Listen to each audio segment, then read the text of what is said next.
Understanding the Bible in 90 Minutes by Joel McDermott.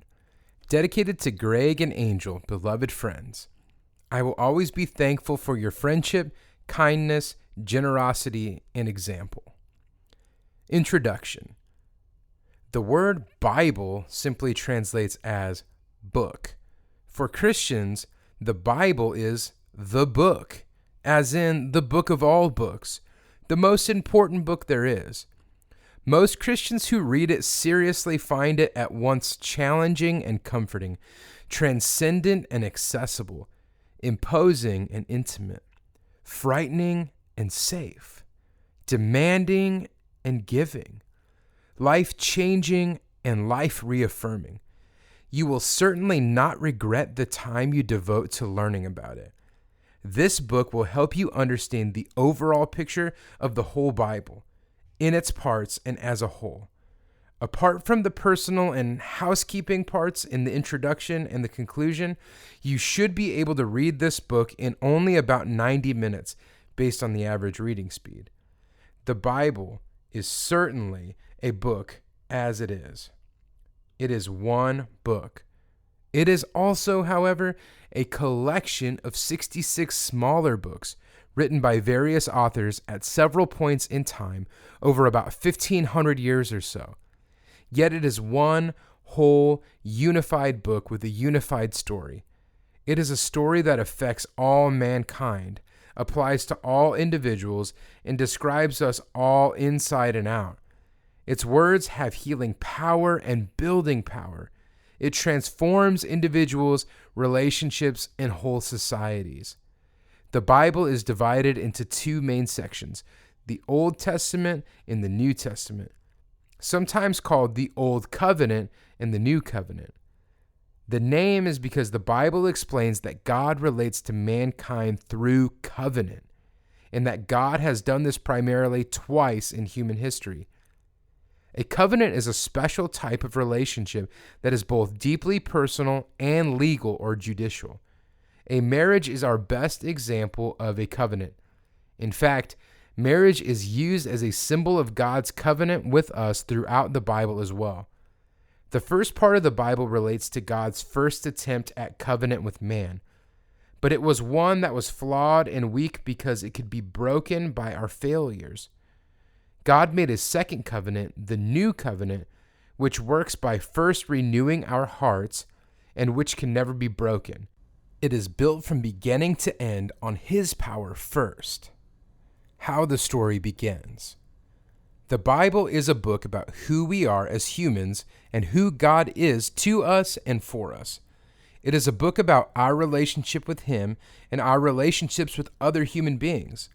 It tells us the story of humanity's separation from God and how God undertakes to repair that separation on our behalf, restore us, and reunify us to himself. Through this relationship, we are then able to harmonize our relations with each other in all aspects of our lives. What he has done for us provides a model of how we can improve our relationships with others and how all humanity can flourish. The story begins with God creating heaven and earth, and then creating the first humans. These humans differ from all other creatures in that God creates them in his image. This does not mean that we are little gods or that we are sparks of divinity. It means we share likenesses of some of his features by his design. Our abilities for reasoning, emotion, planning, building, sacrifice, and much more are finite versions of the same attributes of our infinite Creator. Both male and female bear this image in full. The story relates that God created humanity in this special way because he intended them to have dominion over the rest of creation. Dominion does not mean domination, as many misunderstand. It has to do with caretaking and stewardship in the same way that we would build and maintain a home. In fact, the words dominion, domicile, and domestic all share the same root word, meaning home.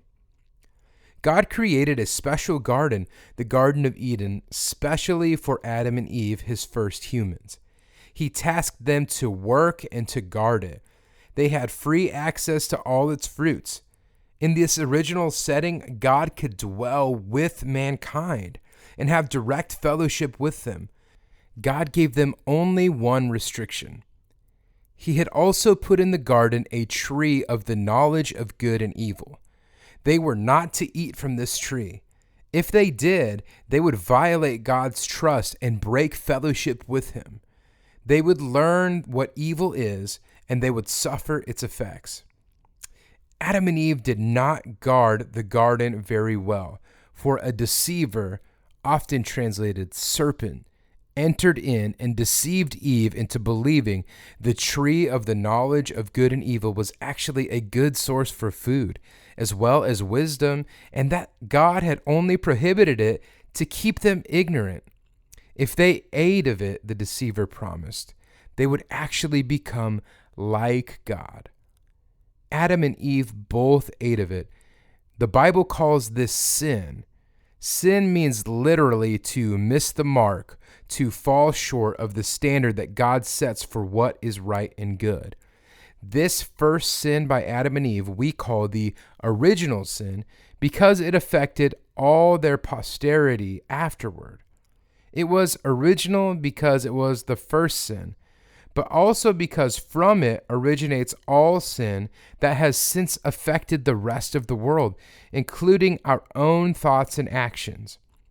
After Adam and Eve sinned, God cursed the serpent and the ground for the man's sake, and the man and the woman experienced death. This death was not physical immediately, but relational.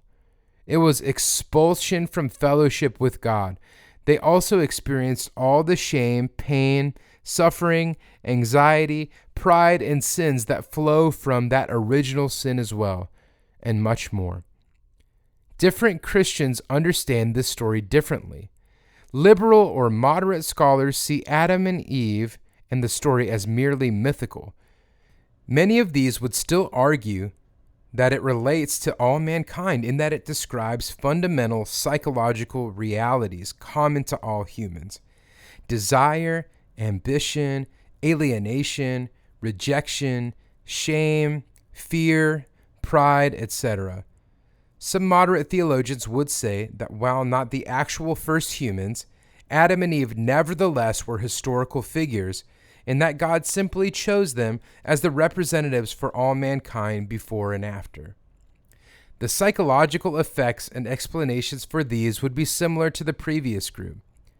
Conservative theologians are more likely to see this story as historical truth.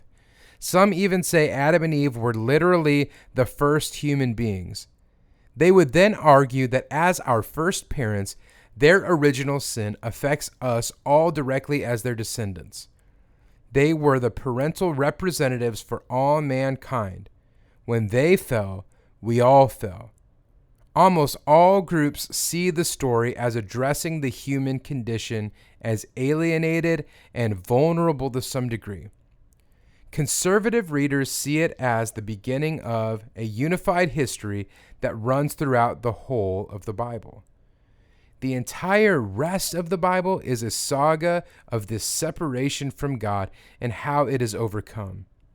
To put it in more biblical terms, this saga is about how a people separated from God by their sinfulness may once again be allowed to draw near unto the most holy God by his grace. As we will see, God's permanent fix for this problem comes in the New Testament, in the person of Jesus Christ. The first direct promise that God would send a Savior comes right after this original sin. God curses the deceiver/serpent for his role in deceiving Eve. In the process of that curse, God says, "I will put enmity between you and the woman, and between your offspring and her offspring. He shall bruise your head, and you shall bruise his heel." Genesis chapter 3, verse 15. The seed of the woman here is almost universally understood to refer to the Savior, the Messiah who would later come. His job would include crushing the serpent's head such that, in the process, he was bruised. Most Christians understand this to be Jesus Christ's death on the cross and resurrection from the grave, triumphing over death. The Bible is filled throughout with themes and images related to this saga. There are marriages, death and resurrection, sacrifices, boundaries, ceremonial prohibitions, brutal head crushings of the enemies, gardens, trees of life, new creations, and much more. We will hardly be able to scratch the surface of it all in this short book. About the author. Before we get started looking at the rest of the Bible, let me say a few words about my qualifications to write this and why I did so. About me. I am a conservative theologian trained in a conservative seminary, but I have also studied widely in liberal and other traditions. I have been active in Christian ministry, scholarship, and biblical interpretation for over 20 years, actively writing and publishing for over a decade.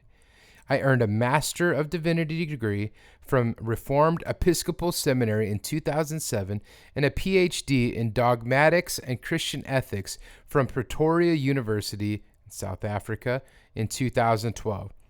I have authored or edited over 20 books, some of them directly on biblical interpretation.